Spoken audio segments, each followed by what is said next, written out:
he was aware when the episode came that he was not really hearing a deep dive. His mind translated what the senses could not define. Then the episode would end, and he would see two people, a man and another man. How ordinary they appeared, and yet extraordinary. Thanks. A nerd and another nerd in antique clothing. Yeah. A black t-shirt. Working on a Dune podcast, the two of them. He thought it must be more of the illusion. I am hearing this, but it is not really what I hear. Bars. Ordinary. Okay. Yeah. Nerds. Okay. Fair enough. You know.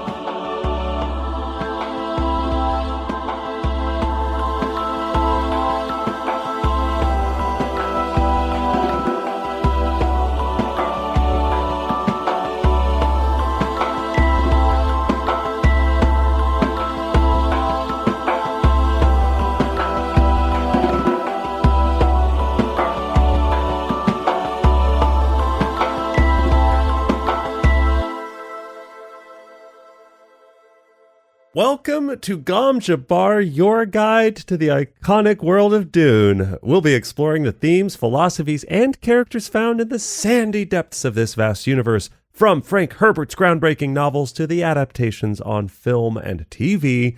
My name is Leo. And my name's Abu. Oh, and today on the show, we are getting back into the pages of Chapterhouse Dune. Side-tail. He's back. Favorite character, said no one. Yeah, this is when, like, we decided at one point not to do 50 pages at a time. We'd do chapters at a time. Right. I feel like that backfired today because every chapter was so dense and there was so much to talk about. Yeah, I know. But good chapters. I say that every Good episode, chapters. but I'll say that this episode with my full chest. Now, before we get too far into it, let's take care of our housekeeping. Shout out Mapes, or a Gola of Shout Out Mapes, is smiling in the corner, creepily. But let's take care of our housekeeping. And as usual, that kicks off with our spoiler warning. And as usual, today will contain no spoilers beyond the pages and books that we've covered thus far. So if you've caught up with the book club, you are safe to read, safe to listen. You are safe to be here. You're safe here. We love you. This is a safe space indeed. This is. Now, of course, up top, a huge shout out to our Kwisatz Haderach level patrons. Count them, folks. Yeah. Daniel Dion, 1, Seth Redden Greer, 2, Brad Hutchins, 3, Kevin Mahanram, 4, and our latest Kwisatz Haderach level patron, Roger Young. Damn shit. Crazy. Absolutely incredible, folks. Not only is that a list of our Kwisatz Haderach level patrons, that is also the list of the DNA I secretly have stashed in the Nolanthropy tube that I keep in a necklace around my neck at all times. I have mine implanted in my sternum, and it's painful every time someone joins the Kwisatz Haderach level tier. I have to get it surgically extracted, updated with the new DNA that we have to meticulously capture. It's a lot. It's a lot of work, but it's worth it because our Kwisatz Haderach level patrons are truly so generous. Thank you all so much. God, that's such a real thing for for podcast producers to be like, if I were to populate a new universe, I would definitely be the people who support us the most. Yeah, 100%. That's the universe we picture. That's the universe we picture. Of course, all the rest of our patrons at every level are also invited to that universe. Mm-hmm. Doors open for them as well. Of course, yeah. Because our heartfelt thank yous also extend to all of you who support at every level, because you truly help build the foundation upon which this show runs. And listen, if you're not in a place right now to be a monthly supporter on Patreon and you want that entry ticket to that universe that we're going to be populating after the end times, don't forget you can still show your appreciation with a one-time tip. That link is in the show notes. That is also a way to, I mean, this is all a metaphor, of course, but it is real. But it's also a metaphor. Very real. Thank you so much. All right. Today's episode, you all know the drill for these book clubs. We will begin today by summarizing today's chapters. Then we'll dive deep into a takeaway. And finally, we'll wrap up by chomping down on some yummy spice morsels. 2 really fun ones today. They are nutrient dense. But before we get into all of that, Leo, Yeah. let's take a quick break. Let's compose ourselves. Let's walk around this snow ship a little bit. Yep. Stretch the legs. Don't go anywhere, dear listener. We'll be right back.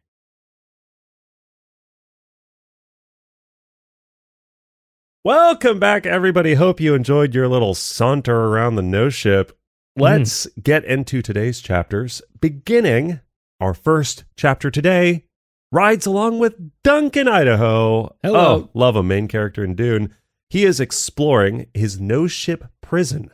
And from his thoughts, we get a few pretty shocking revelations we just want to cover up here at the top of this summary. Yeah.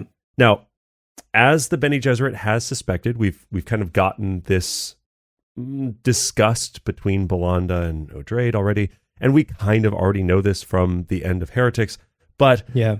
Duncan is a Mentat. We get full confirmation of that today, and he possesses the memories of all of the serial Duncans. Every Duncan Gola, he has their memories, including their like myriad abilities. So he knows, of course, that this is going to make the Bene Gesserit very nervous. Right. In fact, this is why he's hiding that he's a Mentat, because that's the only explanation for that, is that he is more than just the like 2 lives. But he knows this is going to make them nervous because they have a messy history with Kwisatz Haderach. You don't say. And that seems awfully Kwisatz Haderach-y. You know, It's giving. It's giving. Your astrological chart is pivotal universe rising. You know, it's kind of. I know it's very Scorpio. Now we learn that Duncan has been training males in sexual bonding for the Bene Gesserit. Funny. That's throwaway line. Throwaway line, just right in there. This is also where I argue that like Frank makes this book very about sex, but it's not very sexy. Like they don't talk about like what he just goes, yeah, they're doing that. And you go, oh, okay. We're just moving on from that. Okay, sure. And they're being sent out as little like guerrilla agents, sexy little sex fucking guerrilla agents to like mess with the Honored Matre. And all I have to say is asking for a friend. Where does one sign up? That sounds like great training. Right. What's the job application process like? Right? I'm recently married. I've got a woman to please, you know? How do I get into these classes? This is great. That's true. Now, finally and most mysteriously, and honestly, this is, I think, some of Frank's best writing in this chapter. I fucking loved it. Oh, gave me goosebumples. Is that Duncan is having visions that trigger when he enters the Great Hold. The smell of the cinnamon spice, the memories, everything. There's this like shimmering net that appears in the sky, this infinite aurora borealis, but he's recognizing it's not really what he's seeing. It's not literal. It's kind of what his senses can't understand. Yeah. And this includes a pair of people who are like, yo, what the fuck? He can see us? Hello. Whoa. That guy's hot. How'd you join this FaceTime? The main character just joined our Telegram chat. And at one point, the woman of the two, Marty, speaks of danger. She goes, does he know he's in like crazy danger right now? Right.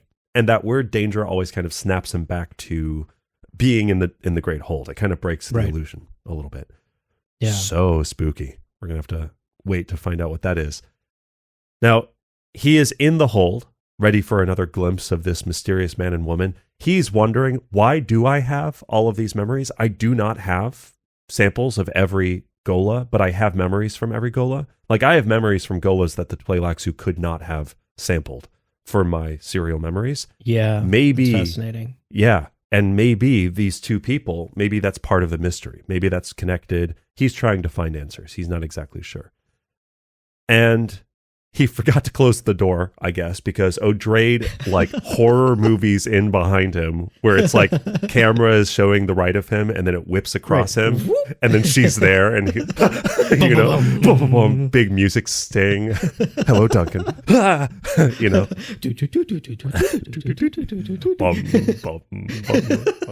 Yeah. So Odrade confronts him, and she's ready to just like dispel with the cat and mouse game. She's like, listen, dog, we know you're a Mentat. We can stop playing. We can stop. I fucking know it. And Duncan's like, all right. Yeah.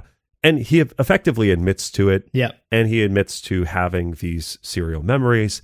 But knowing that his life is in the balance, he is adamant. Quote, "He had to bring the deadly issue into the open. I'm not another Kwisatz Haderach." End quote. And of course, she's like, yeah, we'll wait. We'll see. We'll see. TBD, huh?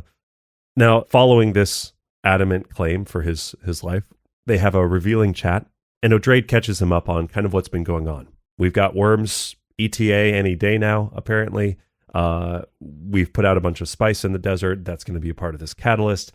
And we are successfully scattering Bene Gesserit out into the universe with their sand trout in tow. And Duncan is shocked to silence a couple of times by the craziness of what she's saying. Right. And ultimately, the chapter builds to this moment when O'Drade makes a bold proposition. He goes, "Will you be my mentat, Duncan?" Whoa. She wants him to serve as her mentat. And we have to ask, is this simply a hiring process? Is this her on Indeed.com inviting a qualified candidate to the role? Mm-hmm. Or is she up to something? You never know. You never know with the Mother Superior. Oh, you never know. And man, I'm so excited to come back to this chapter once we've been through the whole book. I feel like every O'Drade chapter is going to be worth its own examination after we're done with this book, because I feel like she's always fucking up to something. Yeah. And I feel that especially in this chapter. Duncan mentions at one point feeling in danger and how rare that is with O'Drade. And I'm like, oh, what does that mean? I feel like we're going to have a lot more to chew on when we come back to this.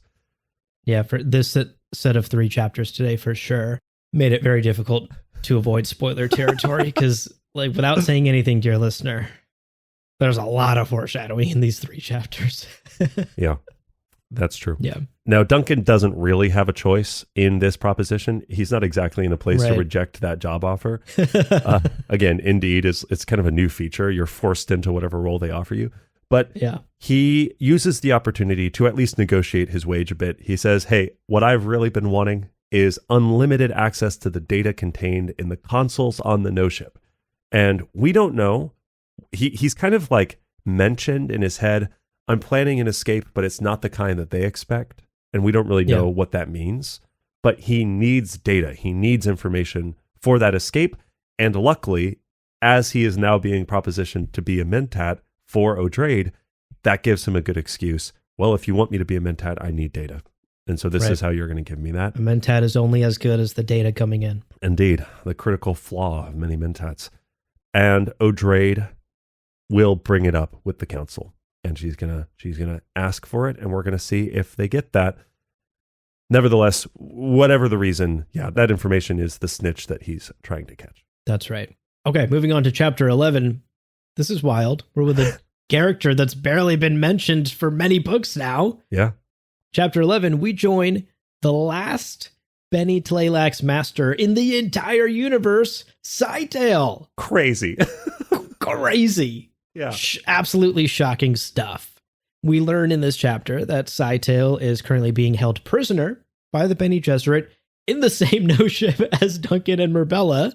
He's just stuck in a different section that's like walled off. There's a barrier. They can't speak to each other. They can see each other every now and then in the hallways, but they can't speak to each other. Yeah. He's also a captive here. Yeah.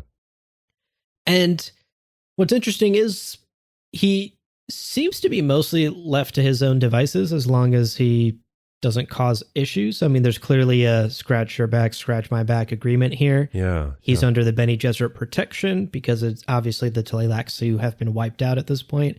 And in return, he is giving them little tidbits of Bene Tleilax information, like information on the axolotl tanks. Right. However, he is still a prisoner, so let's be clear about this. He's under constant surveillance by the Bene Gesserit. Love that. Yeah. Those comm eyes are constantly watching him. Yeah. And we learn from his thoughts in this chapter that at this point, he is certain that the Sisterhood have been lying, that they believe in the Great Belief, that Tleilaxu religion. If you'll recall in Heretics, this is something that both Taraza and O'Drade used to great effect in order to trick Waff. Yeah, right. Into thinking the Bene Gesserit were secret allies all along. That bubble seems to have burst. Scytale doesn't believe this anymore. Luckily, he still believes it. And in fact, he believes that he has been chosen as the last Bene Tleilax master in the universe by God. Mm-hmm. That this whole predicament that he finds himself in, that the Tleilaxu find themselves in, is an ultimate test from God.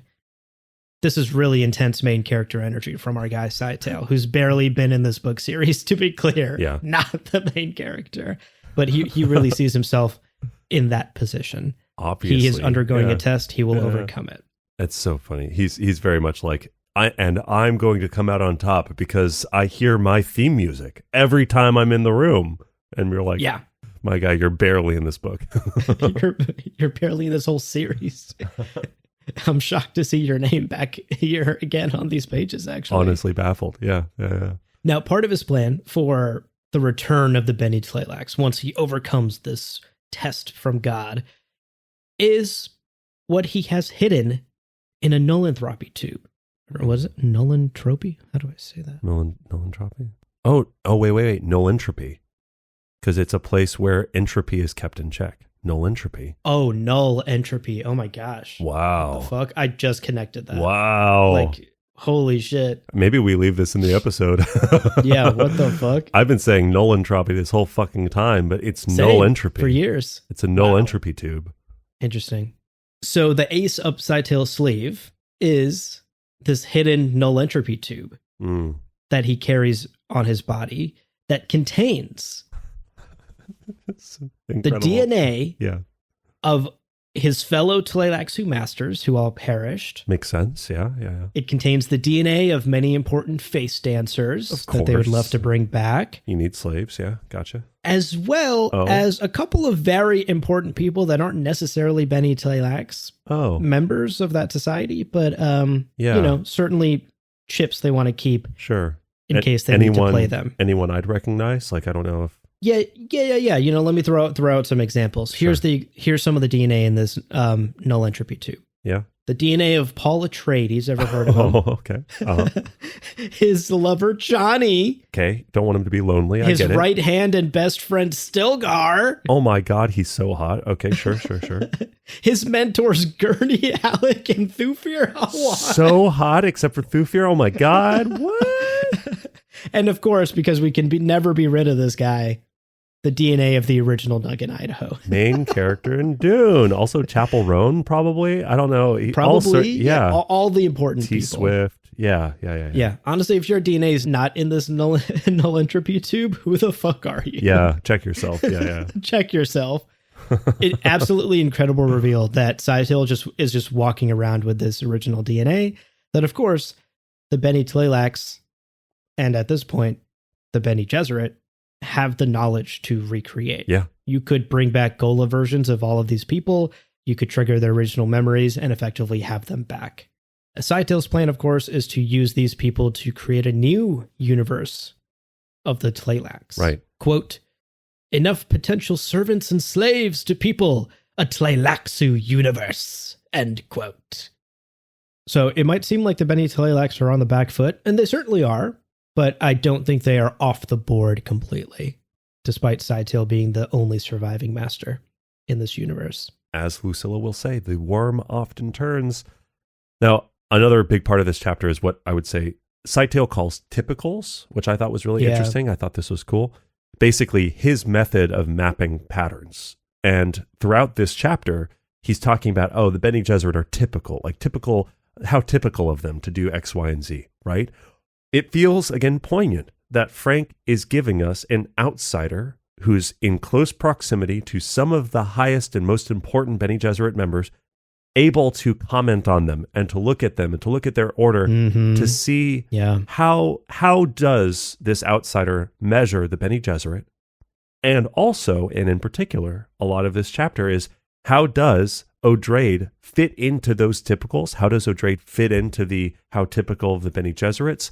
And also, how does she avoid those typicals? How does she deny them? How does she exist as a heretic among the Bene Gesserit kind of milieu? It feels very intentional. So I really enjoyed that. It's a whole different way to look at it, but it's interesting coming from his perspective. And there's some very funny moments that we'll reference in a second. Yeah. In particular, music as a theme comes up a couple of times. Yeah. The Bene Gesserit not enjoying music, but then Odrade humming a tune later in a scene. So there's indications that Odrade is a little bit outside of the typical fold, the typical Bene Gesserit fold, and that's confusing to someone like Scytale, who is so used to the Bene Gesserit acting in a very typical way. All right, back to the chapter summary here. Continuing in this chapter, there's a moment where Scytale then reflects back on a conversation he recently had with Odrade. This was part of the ongoing negotiations, clearly, that Scytale has with the Bene Gesserit. They're meeting, they're chatting. It's sort of typical Dune at this point. A lot of Heretics has conversations like this. A lot of this book has conversations like this. Two people sitting in a room talking, a verbal tap dance where each side is trying not to give up too much while trying to pry information out of the other. Right.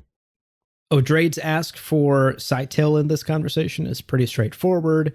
She wants more information. She needs to know specifically how the Bene Gesserit can produce spice with the axolotl tanks. Yeah. Scytale, on the other hand, as we discussed earlier, if you'll recall, null entropy tube, all of the VIPs of the universe are in there. He wants to create a universe that is populated only by the Bene Tleilax. Easy. Yeah.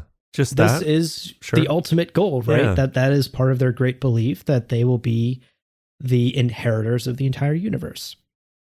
But for the moment, in his current predicament, he would be happy just to have some face dance or servants of his own. Yeah. Here in the no ship with him. And he also wants access to the ship system console. He also wants to be able to surf the web without parental controls. Yeah. So how do these negotiations pan out? Well, this quote is incredible, and I'm so glad you put it in here. Quote, when their meeting ended without anything gained for him, Scytale found himself more confused than ever. End quote. God damn it. I love Odrade. She's so good. The GOAT. The absolute GOAT. Oh my God. Steph Curry, who? Wow. Odrade fucking confuses people. They don't have any idea. It's Incredible. so good. It's so good. All right, wrapping up this chapter. Chapter 11 ends as Scytale hatches a little plan. He decides that he needs to figure out how to gain access to Duncan, Idaho on the other side of that barrier. He sees him working out all the time. Yeah. And his goal is to figure out a way to set up, quote, an intimate encounter. Oh, girl, same. Oh, that sounds great. Sounds wonderful. What a good time. And what he's really banking on here is the fact that the Tleilaxu implant every Gola with a secret whistling language. Recall Bijaz used this all the way back in Dune Messiah on the original Duncan Gola. And so his hope is that if some way he can communicate verbally with Duncan, he can activate this secret whistling language, he can use Duncan as a way to access those ship systems and consoles and information that he seeks. Yeah. And that's where the chapter ends, with him scheming. I am so curious if it would work. Just because we know Duncan's abilities go beyond what even Duncan can account for, and perhaps even beyond what the Tleilaxu could account for. And considering the unknowns about Duncan, these visions he's having and everything, I'm like, would that even fucking work? That'd be so... I'm doubtful that this still works. Yeah. Scytale is really banking on something that's 5,000-year-old technology. Yeah. There's no way. Yeah. Man, what a chapter. What a chapter. Really interesting. Before we move on from this chapter, I wanted to get your read on this, though. I left this chapter with a lot of questions because it seems like a lot of stuff happened in between books off page. Yeah, there's a missing novella. Something happened with the Tleilaxu. Yeah. It's hinted that Scytale was captured, and then in some sort of crazy search and rescue operation, the Bene Gesserit got him out of there, and now he's the last survivor. He has this null entropy tube, but where did that come from? Does every master have a null entropy tube? I'm left with a lot of lingering questions about how we got here to this point. And as usual, Frank doesn't seem interested in answering a lot of these logistical questions. He just wants me to accept that we're here. But I was left a little bit dissatisfied that we're bringing back sort of not a fan favorite, but sort of a old character from many books ago. we're putting him in this position where he's super important, but just trust me, we got here and it's super important. I'm not going to explain myself, is kind of the vibe I'm getting from this chapter, which is a bit of a bummer. I wanted a bit more explanation of how Scytale got here. Yeah, when I first read Heretics into Chapterhouse, I legitimately thought that Scytale was Frank fucking up and giving Waff an old name and just having like a senior moment and being like, oops, I gave him a Tleilax name. I fully forgot that Scytale is in Heretics. He's mentioned as like one of the youngest masters, and there's this quote about the fleshly continuity of the council. Scytale had spoken to Muad'Dib. So this is the Scytale from Dune Messiah, and as far as any Dune lore goes, this is the only instance of someone who was at one point a face dancer being elevated to the role of master, because he is now a Tleilaxu master. Right. That being said, you're absolutely right. Like, Waff died on Arrakis, and then at some point, I guess exactly what you're saying, they went and saved the masters. They went to Tleilax to like save a master, I guess, because they knew they needed axolotl tanks. They knew they still had questions they needed. Yeah. So they went and stopped off and grabbed him. But like, we didn't get any answers about that. I do think every master has a null entropy tube. I do think that's pretty standard. Okay. Because again, the Bene Tleilax are always like, their whole focus is immortality.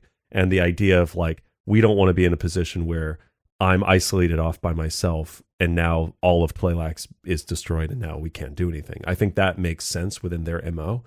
But you're right. I mean, I for one would very much welcome, you know, a little novella explaining them stopping off or them getting this like, you know, emergency beacon or word that the Honored Matre are en route to Tleilax, and like, and the decision of like, we have to stop and we have to get someone or something like, oh man. And actually, all of that is also ignoring the fact that there are so many throwaway little lines that if you miss them, you just completely don't have any context. I think there were some lines earlier in this book that kind of address how he got there, but I'm not even remembering. Like, did they say that they picked him up? It says in this chapter that he was rescued from the hands of the Honored Matre. But does that mean he was a prisoner? Does that mean they got to him first before the Honored Matre arrive? It's, you know, it's vague enough that it could mean anything. And like reading in between the lines, I get the sense that like the Honored Matre just wiped out Bandalong, right? Bandalong City, wiped out the Tleilax homeworld. Like that planet has been glassed. No one left surviving. Much the same way they did with Arrakis, right? Just blow that shit to smithereens. And so what happened with the Tleilaxu? Did they scatter beforehand? Are they all dead? Is he literally the last survivor of an entire race? I just have a lot of questions, you know, and that's not a bad thing. It's not a bad thing to leave a lot of that stuff to interpretation or leaving it open to revisit in a future story. It's just a little jarring to be back with this character we haven't really known for like 3 or 4 books now, and suddenly him being so critical to everything without any explanation as to how. Yeah.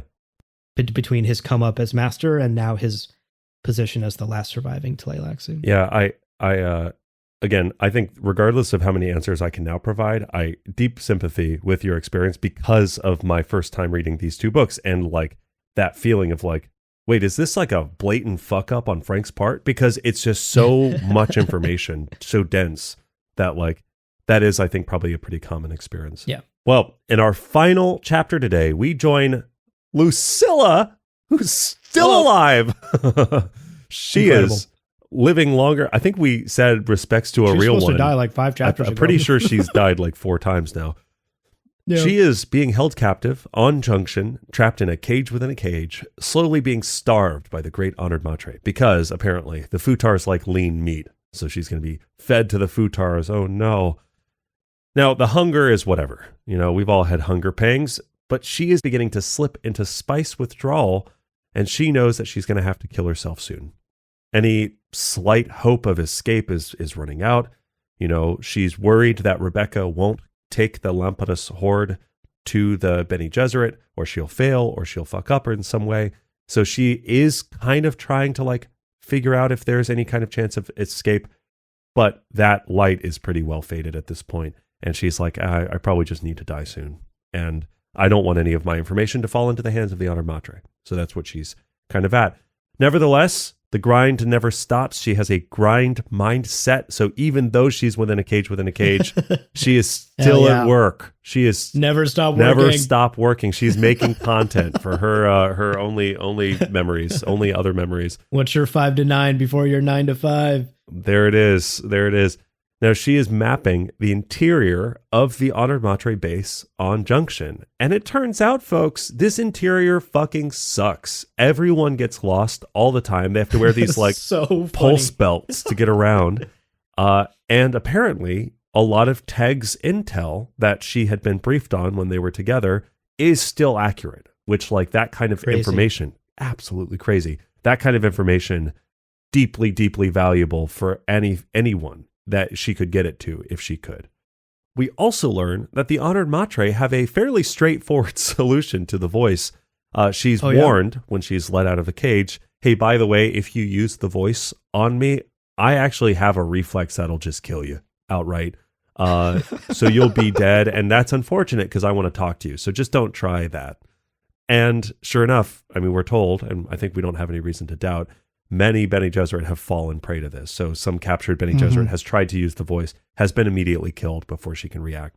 Again, the Honored Matre move faster than almost anyone can account for, except for perhaps Teg.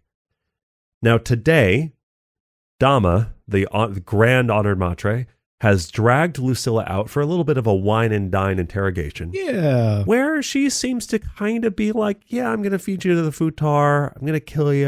But also I've got questions and maybe I kind of want you to join us. I'm not. It's kind of vibes based. You know, we're just, we're having fun. You look hungry. Let's get you a meal. Let's get you something nice. Yeah. You like soup? You like soup? What do you think about soup? You like beans? What about unlimited breadsticks? You like Olive Garden? She's like, this interrogation was sponsored by Olive Garden. Olive Garden. When you're here, you're here. And again, the danger, I think, is when she's bored. If she's like, hey, I'm tired of you. You're not interesting to me at all. That's when you're really probably going to die. Lucilla, at this point, has fully given up the hope of escape. And she is, I really got the impression, I'm interested in your read on this. I really got the impression she was straight up fucking with Dama to just like, can I provoke you into killing me? Like, does that work? Yeah. Oh, 100%. Yeah. Pushing the line, seeing how far she can go. Constantly. Also, because it's clear from like Rebecca's chapter, I don't know that Lucilla's privy to this information, but like from Rebecca's chapter, it's clear that some of Dama's violence and brutalness and brutality is performative in order to like maintain her control. So it's interesting that she is alone in this room with Dama. She is fully alone. So the kind of performative qualities of her rule are gone. So this is really the first time we're seeing the Grand Honored Matre with like her kind of base diplomacy and like what is she capable of. It's right. And it's actually kind of pathetic. I don't know if you got that, but it's like, oh, Dama, girl, are you like out of your depth right now? This is kind of pathetic. What are you doing? I don't, you know, when she doesn't have to perform and have all this bravado in front of her underlings, she is kind of like on the back foot this entire time. There's lines in this chapter that are like, Dama sensed that she had been outwitted, but couldn't really tell put why. A finger on why. Yeah. Anyway. You know, and you're like, wow. I found this chapter extremely fascinating, especially coming off the heels of the Rebecca chapter from last episode, where we see two very different kinds of interrogations. Yeah. And some of the mask of the Honored Matre begins to slip here in a way where you realize that they're certainly deadly, but maybe not as invincible as we've been led to believe. So I think that's absolutely accurate. And I think that's so, this is a little bit of the sympathy and the kind of like sympathetic take on Dama that I think we needed a little bit, because like she is much more of a fleshed out character in this chapter in combination with how she's not doing that bravado. But I also saw what I would say is uncharacteristic planning from her. I think she recognizes as the Grand Honored Matre that they are not in a good place, right? they are winning the war, but to what end? Yeah. And it is almost as if she is saying, we need Bene Gesserit science, whatever the fuck that means. Hello. We need Bene Gesserit science in order to have better control and power to achieve their utopia, but I would also say to survive.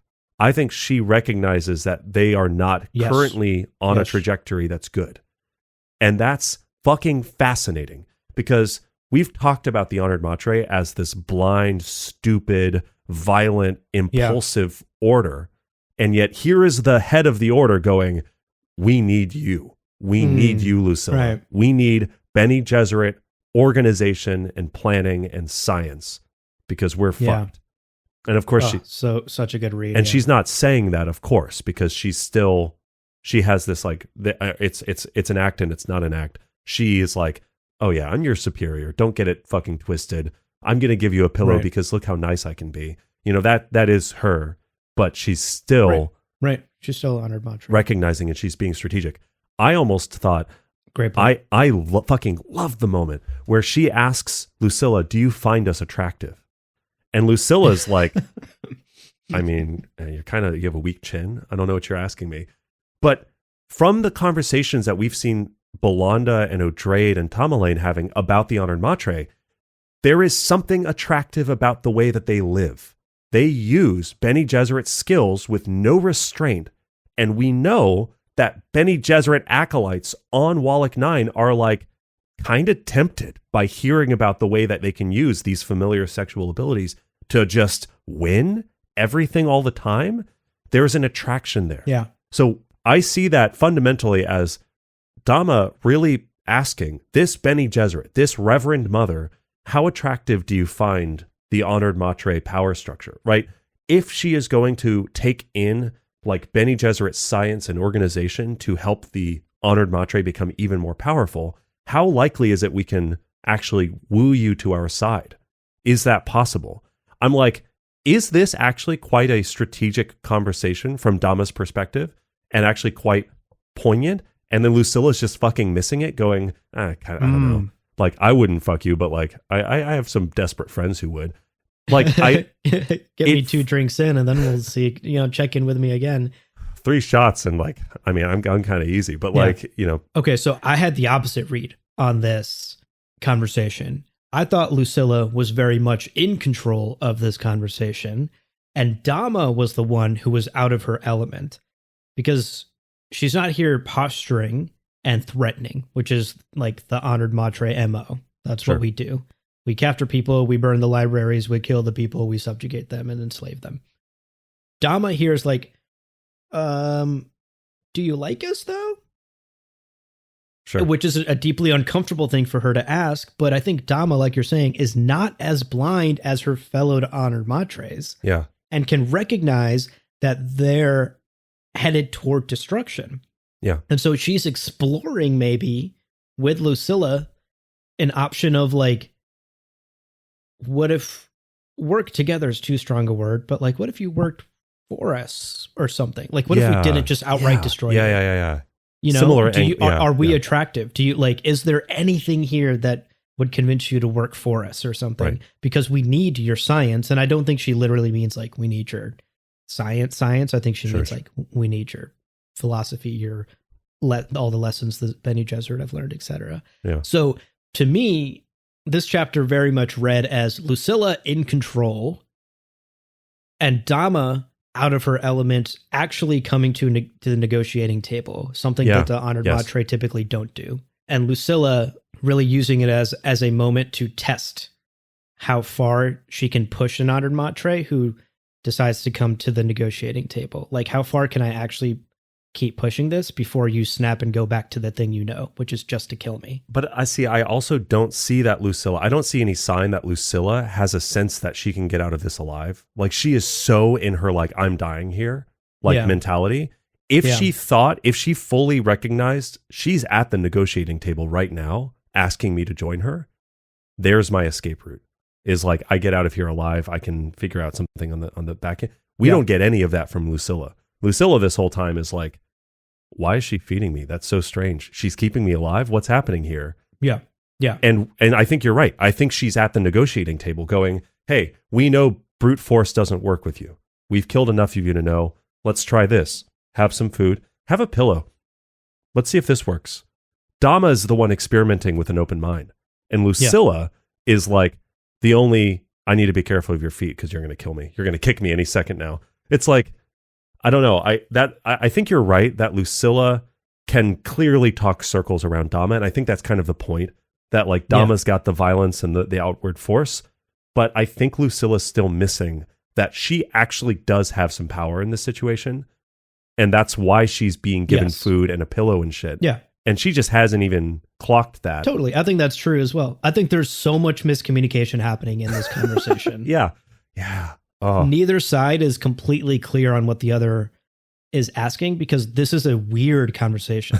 I almost get the sense that this has never happened between the Bene Gesserit and the Honored Matres before. To be fair, the naked Catman in the corner who's like, is making it extra weird. Rub me! It's like, later, God. Oh, yeah, that is strange. I think this is one of the most interesting chapters we've come across. So, between Heretics and Chapterhouse so far, this is an extremely interesting chapter, because I think you're absolutely correct. Lucilla also doesn't recognize what's happening here, that there's a negotiation taking place. God, Lucilla is operating under the impression that she will be killed any second.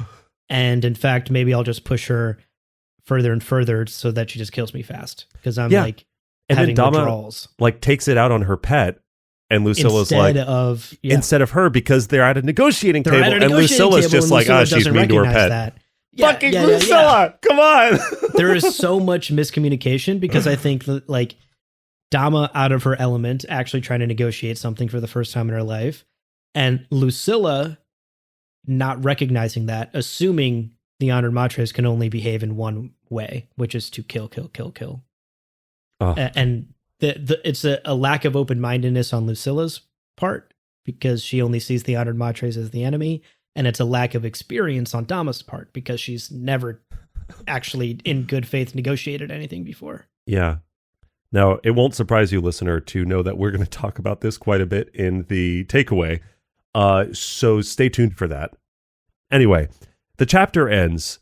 Again, we need to get Lucilla a medal or a trophy or something, because she is for real still alive. Also, like, well fed. Her spice addiction's been fed. She has a pillow. She's coming up in the world. Oh my God. She's back in the Shiga wire cage. Yeah. But she's got some privacy. Mm-hmm. Sure would be nice to have privacy in her life. And tomorrow, the interrogation / the whining and dining is going to continue. Yeah. For the Oscar for should have died a few times by now goes to Lucilla. We got to get a betting pool going. Does Lucilla survive this whole book when we were told she was going to die in like chapter 3? She's the main character of book 7. It's great. Yeah.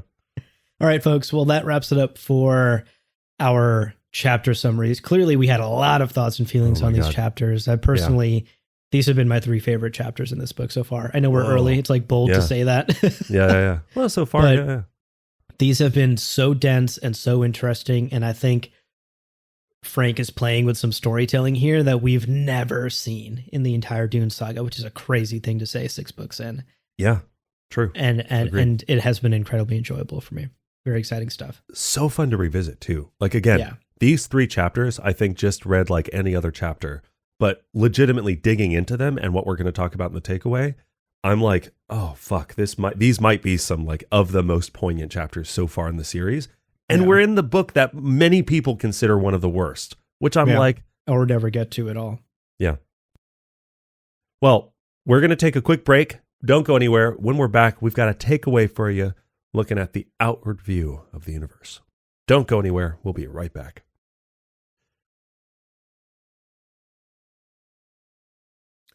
Welcome back, folks. Let's dive into our takeaway for today's episode. This is a big one. Yeah. And a fun one. I'm excited. So we're going to be taking a look at the outward view of the universe. In this book, Chapterhouse, a big theme, of course, is this juxtaposition between the Bene Gesserit and the Honored Matre. How the 2 organizations mirror each other, how they compare, and how they contrast. Right.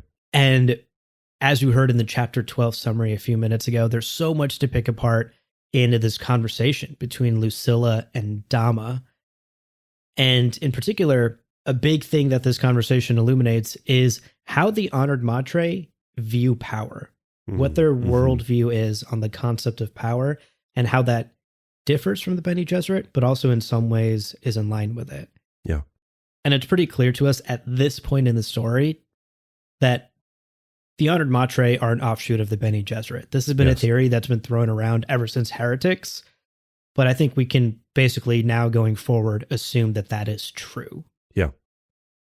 And what makes them different essentially is that they are ancient Bene Gesserit Reverend Mothers who no longer have access to other memory, and so are removed from really what makes the Bene Gesserit what they are, this continuity of purpose, this continuity of memory and history and tradition and dogma. They are removed from that, and were removed from that out in the scattering.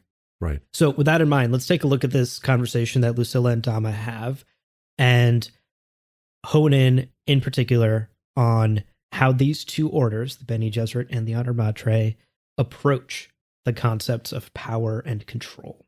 Yeah. And I think a good place to start this conversation is this quote, which is Lucilla thinking about Dama and kind of what she's learning in this moment. Yeah. Quote, Honored Matre assumptions about control fascinated Lucilla. You controlled your universe. You did not balance with it.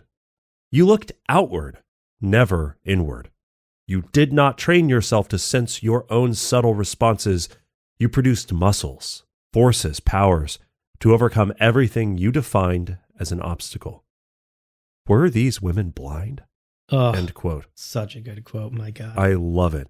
I mean, we see inherent within this, because this is all through Lucilla's lens, right? The Bene Gesserit and Lucilla, they exist on this timeline of millennia that has been defined by balance, by adaptation, by living in the shadows, by having a distant relationship, a non-direct relationship to power. They don't want to be the ones on the throne. They want to rule from the shadows. The ones on the throne get assassinated. Now, they wouldn't get assassinated if they used the voice on everyone and fucking like Gom Jabbar'd everyone at a second's notice, but they've never done that. And they haven't done that because of patterns that they've identified over thousands of years of humanity. They cultivate power within. Every single Bene Gesserit has within herself so many abilities that she can bring to basically every situation. The voice, prana bendu, poison neutralization, all these different things. Meanwhile, the Honored Matre turn all of that ability outward. They kick people in the neck at like a second's notice. They're like, I'll just kill you and there you go. And that's, the Honored Matre meet a complex universe and they greet it with a simple solution. Ultimate power and control. Right. Now, an excellent example of this is the voice, right? A tool that is not as simple as the kind of sorcery of the Brian Herbert books, but is in fact, you identify kind of what people want, you register them, you have an idea of how to motivate them, and then you motivate them and you get them to do what you want them to do through understanding them. It's a very subtle power. The Honored Matre see this subtle power and they go, well, yeah, but what if I kick you in the neck as soon as you use it? Like that's it. That's the solution. It's a direct and brutal, reflexive, insect-like attack that cannot be neutralized. Again, Tilwith Waff almost got killed, even though he moved like in a blink of an eye. Right. It's crazy how fast that happens. And reactionary. Consider the entire Gom Jabbar test that Paul Atreides undergoes. Yeah. An animal would feel pain and reflexively react and pull their hand back. It is a human that chooses to continue suffering the pain in order to power through the other side. Inherent within that test, is this putting restraint on a podium and saying, holding back from that reflex is what defines our value. What defines our humanity even, And the Honored Matre are like, nah, I'm good. I mean, you said you're better, but I fucking kicked you in the neck and you died and your little needle fell to the ground. So guess I win. Get at me, bro. And now what's Interesting. Oh, gosh, I loved this part of the conversation between Lucilla and Dama. They start talking about the library on Lampetus. Recall that the Honored Matres have just taken over Lampetus. And Dama is like, yeah, whatever. Fuck that library. We burned it. Well, there's nothing good in there. I checked out the covers of some books and I didn't see any vampires. Except for recipes. They brought fucking beans and garlic recipes. They said, do you like that? We got it from your library. It's the only good stuff we found in that fucking pile of... It's the only good stuff we found in there. They got recipes. It's the picture books, right? They looked at the picture books and they were like, oh, this looks yummy. Oh. Do you like our food? Our food fucking slaps, doesn't it? 3-star Michelin, I'll kick you in the neck if you give us a bad review, but... But beyond the joking, I do think this is extremely important. It's huge. Yeah. It illustrates how the Honored Matres understand history and purpose. The things that books are for: storytelling, history, record keeping, humanity. Recipes, right? It's just about food. Recipes. It's what I'm eating. It's what I'm eating today and tomorrow. That's what books are for, no? Yeah. The Honored Matres dismiss the lessons of the past. Yeah. Dama even says at one point, I gasped. Dama says, quote, "Who could possibly need accounts of the Butlerian Jihad?" End quote. Ah! Yeah. Brian Herbert fans. Fucking subtlety and a giant paradigm shifting upheaval of ancient power structures. Whatever. Pew, pew. Kick in the neck. Absolutely insane take from Dama that again shows us how the Honored Matres view these things, view history, something that is so sacred to the Bene Gesserit, right? They have an unbroken line of other memory that goes back for millennia, many millennia. And for them, this is all important. They've built their entire organization on the lessons they've learned by being very attuned to human history. Right. Whereas the Honored Matres are like, cookbooks are bust. I don't care about this Butlerian Jihad thing. Why would I want to read about it? And that, I think, once again illustrates this inward and outward view. For the Bene Gesserit, an inward, reflective view on human history shapes who they are as an organization. Whereas the Honored Matres have an outward view, a reactionary view. If the Butlerian Jihad was so long ago, it doesn't matter to me anymore. Who cares? The recipe that I want to cook so I can have something yummy today and tomorrow matters to me. That is what I'm going to care about. Yeah. Dama clearly suspects they are driving headlong into their own destruction. And the only way they can get out of that is they don't know. They don't know what the solution is. But the Bene Gesserit have been around a long time, clearly. Right. So maybe they have the secret. Maybe it's their science, whatever the fuck, those books contained. Not really sure. Seems kind of boring. Not a lot of pictures. No good recipes. I don't know. Not interested. Right. Exactly. Now, nevertheless, Dama is the head of the Honored Matres. So this order, so easy to make a two-dimensional cardboard cutout of them. They are very caricature-like. But she is the head, and she is trying to find a solution forward that allows them to have a future. And the thing that they need, it's your science we want, she tells Lucilla. And to what end? Quote, better organization for our affairs, end quote. Okay. She's like, we barely even have a shared calendar app. No one fucking inputs their events. Everyone's marked as always available. I know that's not, you're in a meeting right now. Don't say that. I'm going to ping you on Teams and you're not going to respond for 2 days. Status, my God. Update your fucking... And you're supposed to have a profile picture. How am I supposed to know from just your 2-letter initials? Can you tell I'm a corporate girlie now? Hello, I know all these inside jokes. Anyway, hit me point up on is, Microsoft Teams. Hey, I hate that app. It's the worst. And actually, it's better than Zoom. That's a hot take. I think it's better than Zoom. You don't think Teams is better than Zoom? No. Oh, okay. Yeah, they need more organization. They have bureaucracy, but bureaucracy that is too single-minded and too simple in its approach and is clearly not effective and has no long-term plan. Yeah. The Honored Matre ultimately represent this extreme external force, but they are struggling to keep things organized. And it is clear Although she would never fucking admit it, Dama sees the Bene Gesserit as a superior organizing force, despite some obvious contradictions in their different ways of approaching things. I also see here that the Honored Matre believe that the Bene Gesserit are fundamentally incapable of their brand of outward violence and force, and they actually may well be. And that's kind of the nature of her pitch to Lucilla, right? Don't you want to be able to do what we can do? Don't you want to be able to, don't you want to join us? Aren't we attractive to you?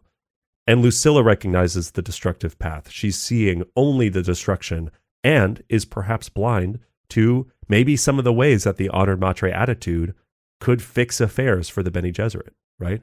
Yeah. The Honored Matre in all of this represent the extreme of raw power, but without balance. It's dangerous, but effective, and it's important to know when to use that sort of thing. The Bene Gesserit clearly are facing an existential threat because they don't have this. They don't have something. They don't have this X factor, right? Yeah.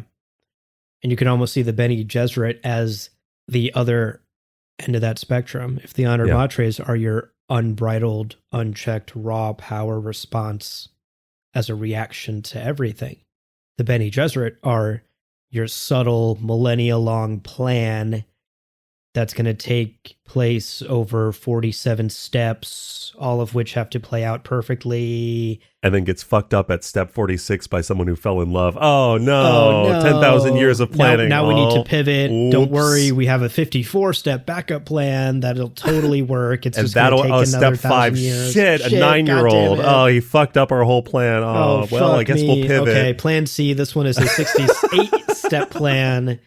Definitely will work. It's going to take a few generations. So you get this other end of the spectrum where insane.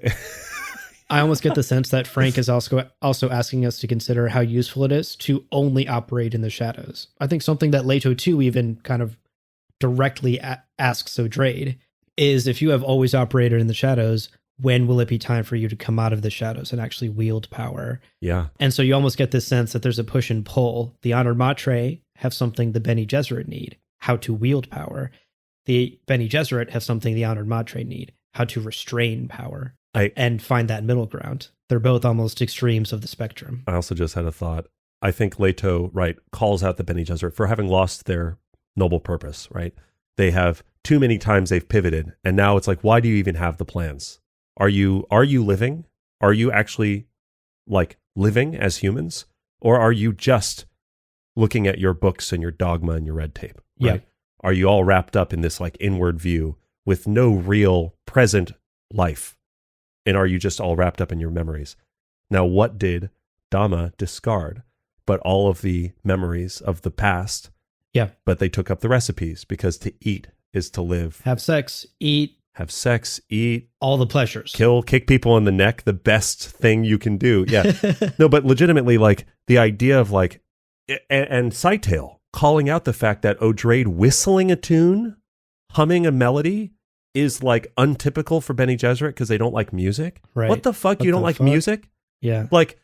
There's something really, I don't exactly know how to put it into words, but the idea that the Honored Matre, despite their clear brutality and their clear violence and their almost comical villainous nature, they are living.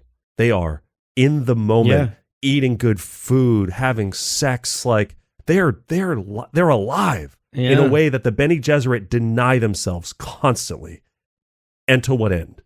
And if that means that the extinction of humanity, then clearly the Honored Matre are not coming in here being the people that we should all emulate.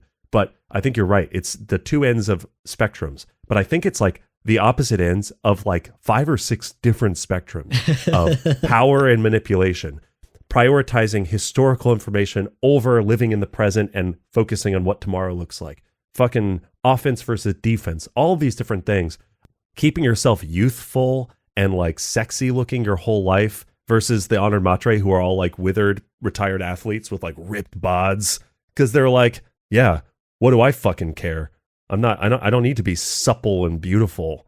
I feel every Reverend Mother is described as being this bombshell, 10 out of 10, base Right. 10, body 10, you know. And then like every Honored Matre comes in and she's like kind of like wrinkly and like, whatever. Yeah.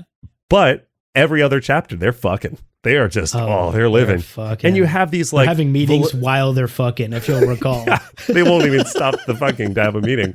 It's crazy. But what a difference to the Bene Gesserit, who have like quote unquote mastered sexuality and connection and human intimacy as a tool, but then never do it. But have for fun. separated the human part of it. But have separated out the human part of it. It's like, it's so good. It's so fucking good. Frank, the beans and garlic. Frank, beans and garlic, Herbert.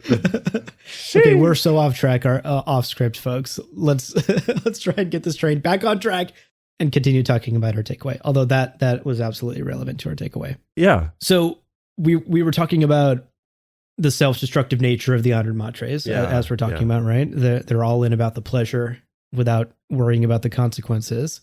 And this is an approach, obviously, that even as far back as Terraza recognized. As soon as this battle with the Honored Matres started, the Bene Gesserit were like, yo, you're going to drown in all this blood that you're spilling. You're barreling towards your own destruction. And it's even something that comes up in today's reading, because in her conversation with Scytale, Odrade sneers at this Honored Matre's thinking. She says, quote, "The more powerful will emerge victorious, of course," end quote. Yeah, so fucking sarcastic. As if brute force and power are the only thing that determine a victory. Obviously not, but that is the Honored Matre's way of thinking. Now, in this conversation with Scytale, Odrade also brings up this idea of dieback. Yeah. Of a dieback, which is simply put like this natural collapse of systems that rely solely on force for their survival. Like predators over hunting a prey. And exactly. Like hunting a prey to extinction because of this reliance on force, and thus causing themselves to die because they hunt their prey to extinction. That's the example that Odrade gives, which obviously is how she perceives, or at least how the Bene Gesserit perceive the Honored Matres. I imagine Odrade is thinking a little beyond that and a little bit more strategically, maybe even outside Bene Gesserit thinking. Yeah. And this applies to many aspects of the organizations, right? We talked earlier about how the Bene Gesserit are more subtle in their sexual control, but then cut it off when it comes to the connection, the human connection part of a sexual encounter. It's merely a tool.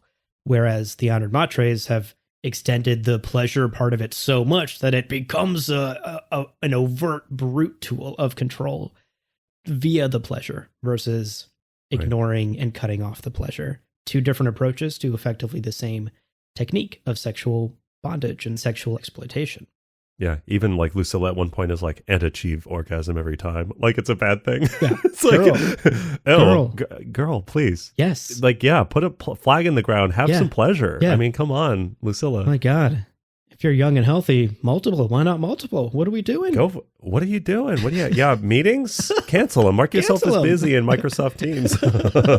This leads us into I'll let you hit the ball on this one. Dude. I'll just pitch the ball to you because this leads us to a connection that you wanted to point out with someone we haven't talked about in quite some time from very early on in the Dune series. This dawned as I was working on this script, and I gasped. The shock I shaken. So we're talking about the idea of Bene Gesserit abilities turned outward, turned toward the universe and applied to action. What are you doing? How are you affecting the world around you? And how they have, perhaps over thousands and thousands of years, they've been too inward. They've been too focused on, okay, we're going to come up with our plans. Too conservative, too careful, again, the mystery of tomorrow is something that Leto preached. Love is something that Leto preached. And Leto, as kind of a surrogate for Frank's voice in the universe, these are the important things. The mystery of tomorrow, the mystery of life is not a problem to solve, all of that. So as I was kind of thinking about the Honored Matre as this force turned outward and the Bene Gesserit with this force too inward for their own good and also on a track to extinction. Let's not mince words.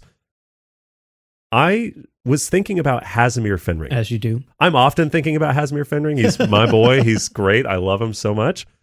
But I want to point out this moment in the first book where Paul realizes he cannot see Hasimir Fenring, and he recognizes who Hasimir Fenring represents. And the words are so relevant to this, the final book in the Dune series. I was blown away because Hasimir Fenring, he was a potential Kwisatz Haderach. The literal was a might have been of the Kwisatz Haderach program, but there was a problem.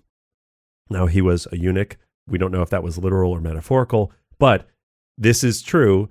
His, quote, talent concentrated into furtiveness and inner seclusion, end quote. He had these abilities. He had the ability to fucking kill Paul, but he opted not to. Yeah. He was too focused inward. He was brought inward. And who is Paul but those same fucking abilities, the same breeding program, the same machinations, the same planning, but with the will and the ability to manifest it. He claimed those uncreased Jordans.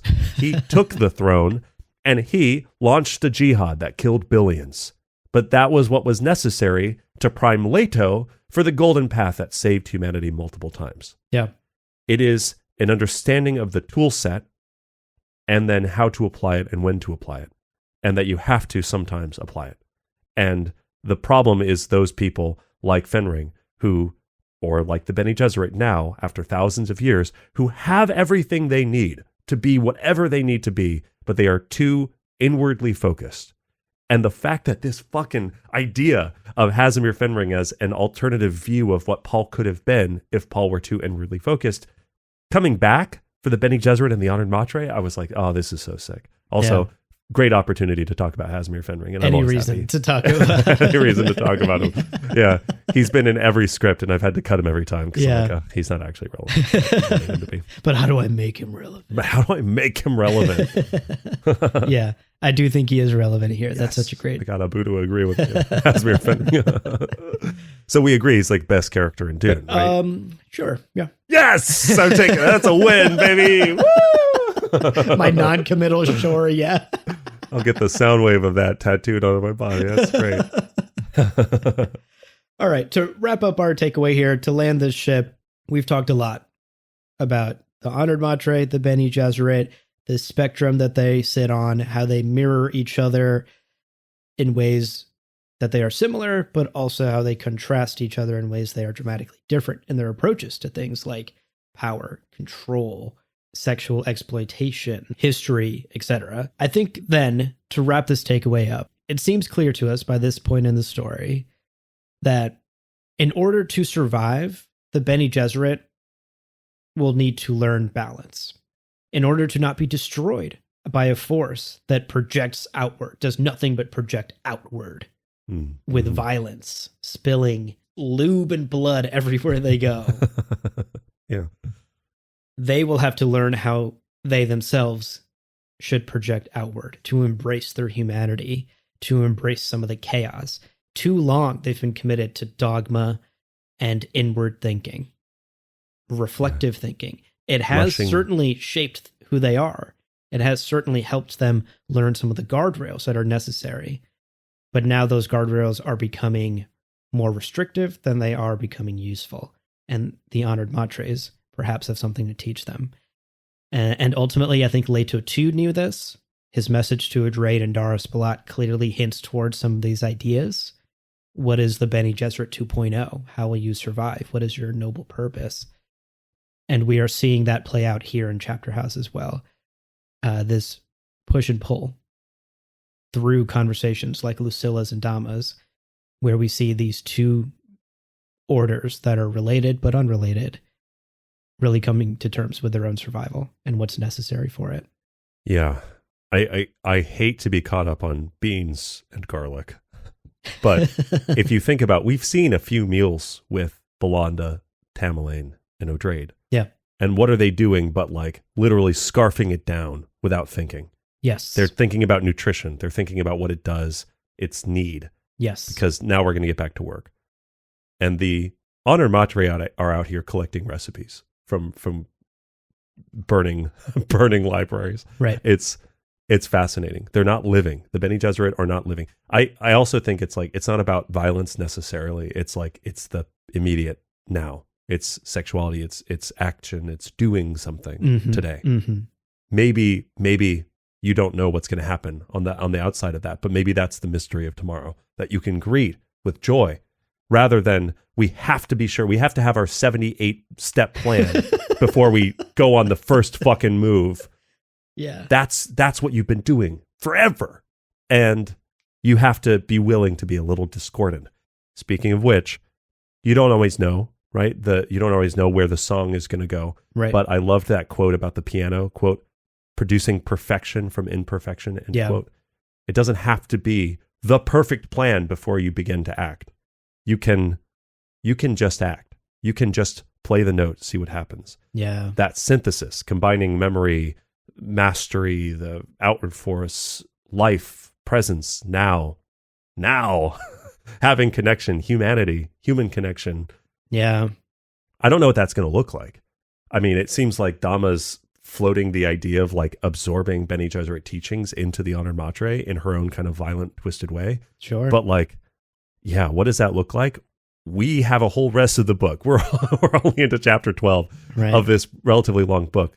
But man, what a fucking incredible mirror to lift to this organization that I think personally I had gotten kind of blind to. Every time Bene Gesserit characters showed up in God Emperor of Dune, I was like, oh, here we go again. They're probably going to do some fucking Bene Gesserit shit. Derogatory, you know? Right. And typical. like, Side typical. tail. So all these typicals, you know? And Frank is literally holding up the typicals that he wrote and going, how do these reflect on humanity and on us, on institutions and on attitudes and power? Right. It's so good. So fucking good. Again, I have a feeling that we're going to finish this book and it's going to be one of my favorite books. And that's going to be some crazy hot take because everyone shits on this book all the time. People are like, he got so horny in his old, and I'm like, there's so little horniness. Yeah. There's a lot of sex. There's very little horniness, I think. Yeah. If you want horniness, I've got some book recommendations for you. Hello. Okay. We're going to take one last break, but don't go anywhere, dear listener. When we're back, we have honestly 2 takeaway sized morsels. So don't go anywhere. You're not going to want to miss this. One of them's fucking rad. Both of them are rad. I love them both, but like, you're not supposed to choose favorite children. One of them's my favorite. We'll be right back.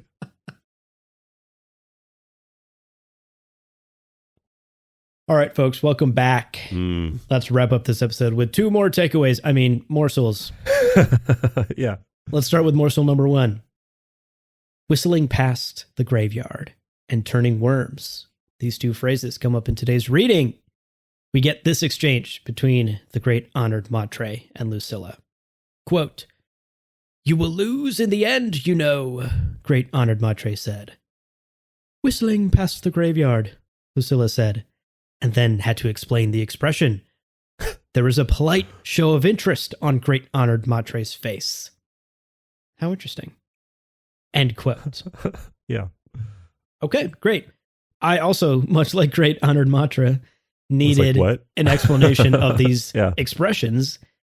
And so that's exactly what you did. You dug into some research about these 2 phrases, whistling past the graveyard and turning worms.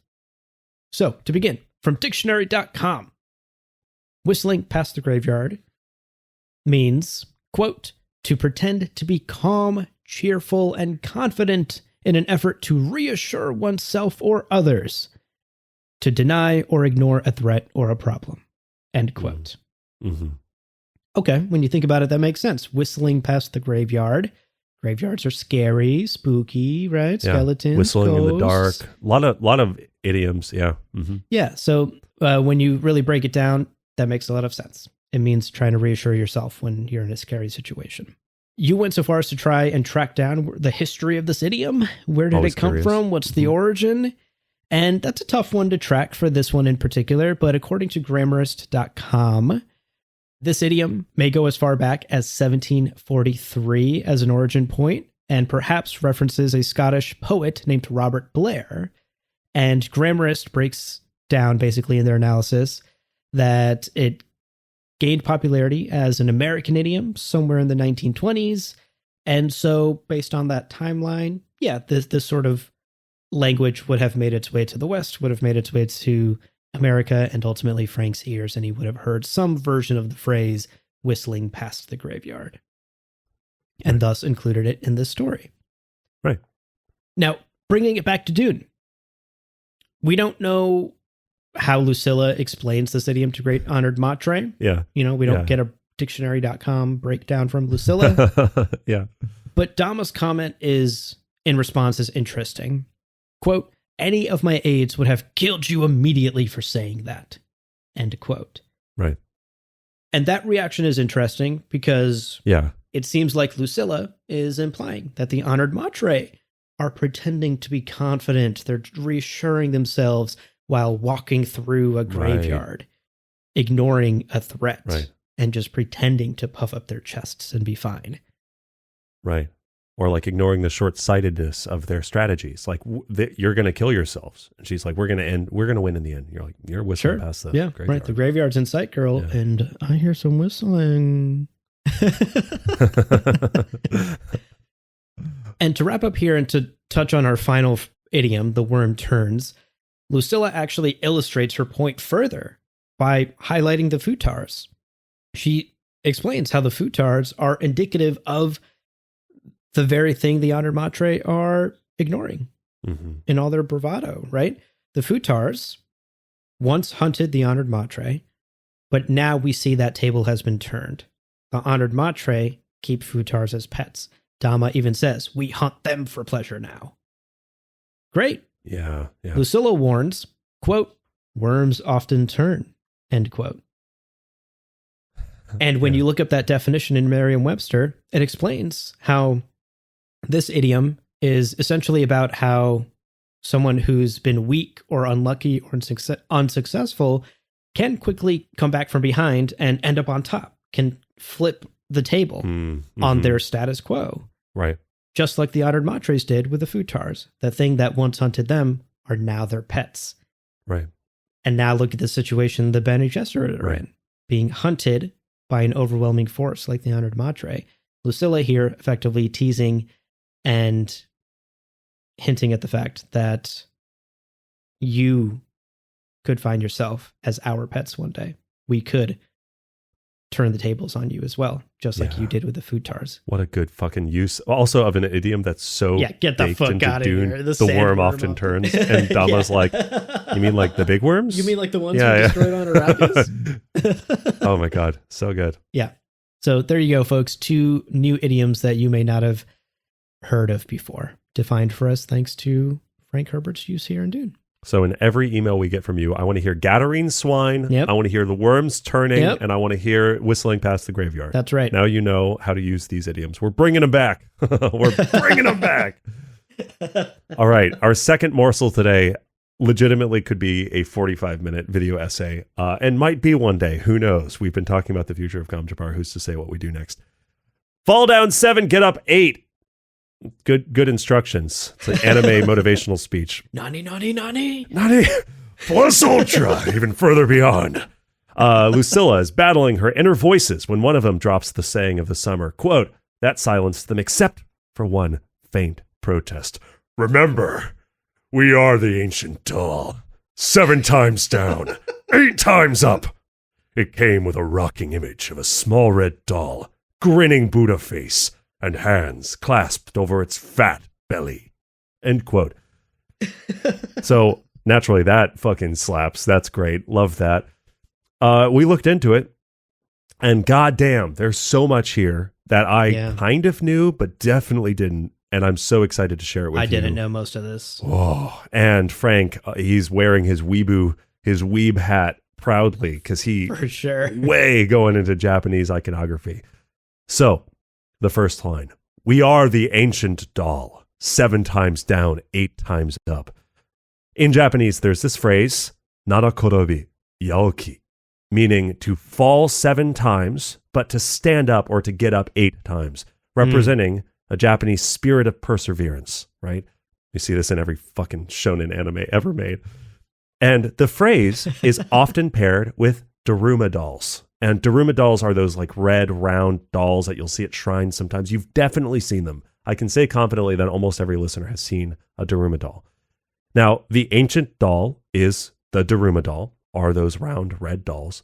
These are small Japanese traditional dolls, and some of whom are made with a rounded base so that if you tip them over, they'll sort of correct themselves. And that's the idea.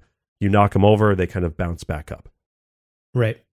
So that's the source of the ancient doll and the saying, we're knocked down 7, get back up.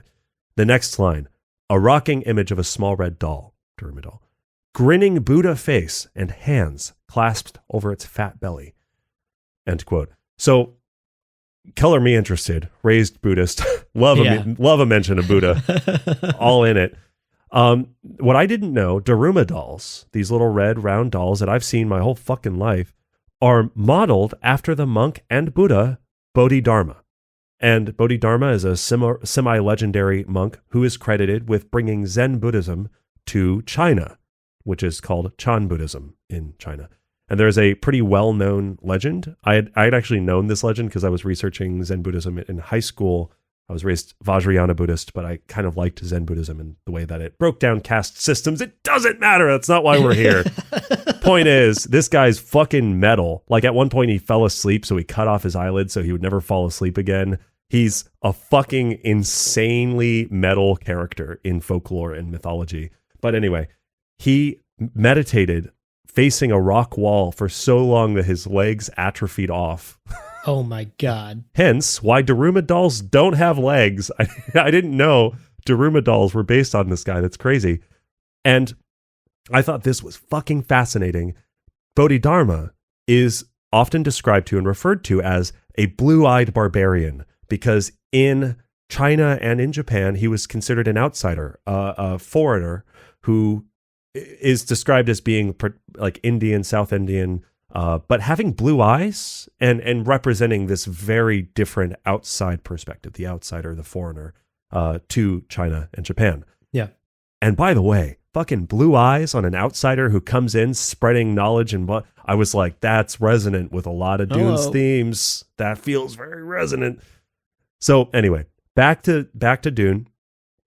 All of this, right? This connection, the Bene Gesserit having in their other memories this connection to an ancient Zen Buddhist character and the Bene Gesserit themselves as this order who gets knocked down time and time again.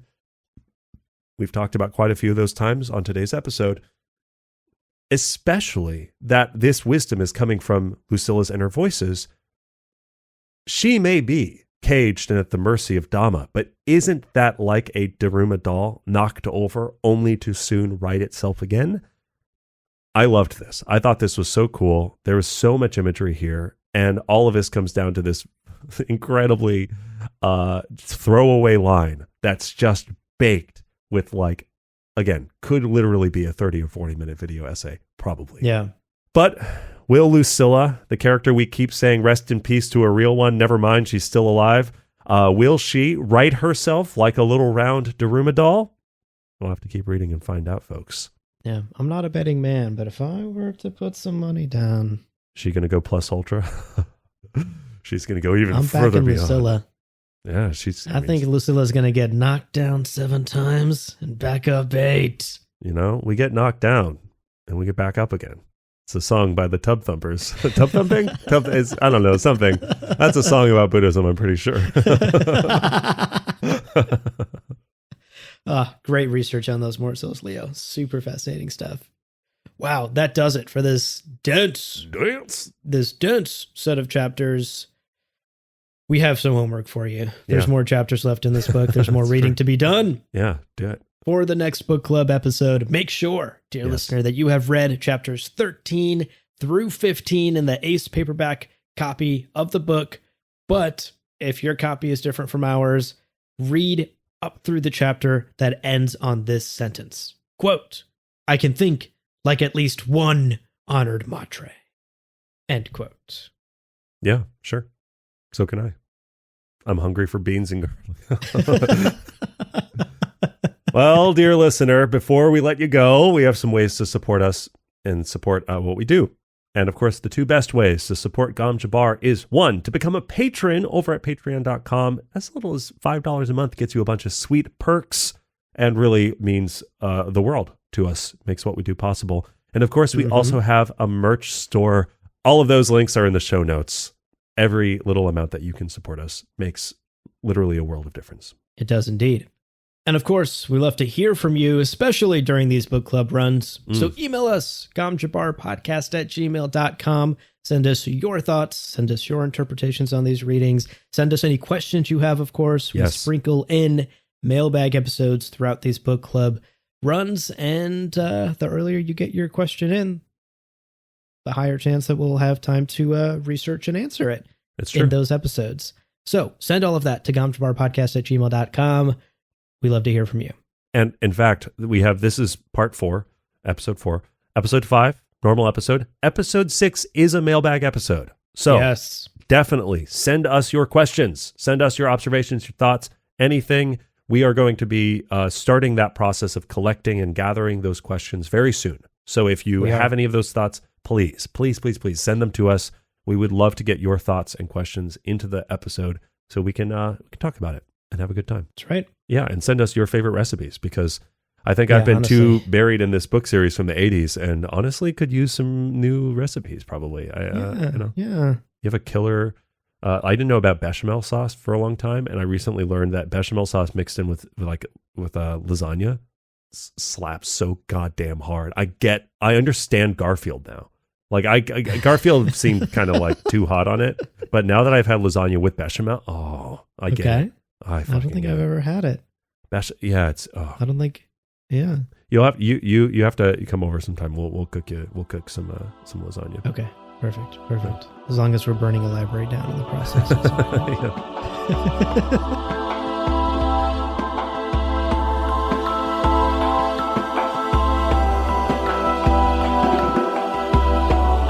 Well, friends, there is no real ending.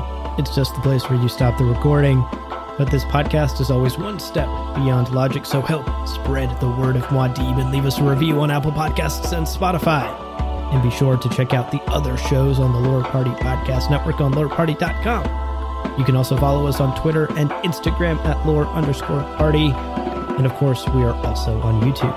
Thank you so much for listening, and remember, whoever controls the podcast controls the universe. We'll see you on the Golden Path.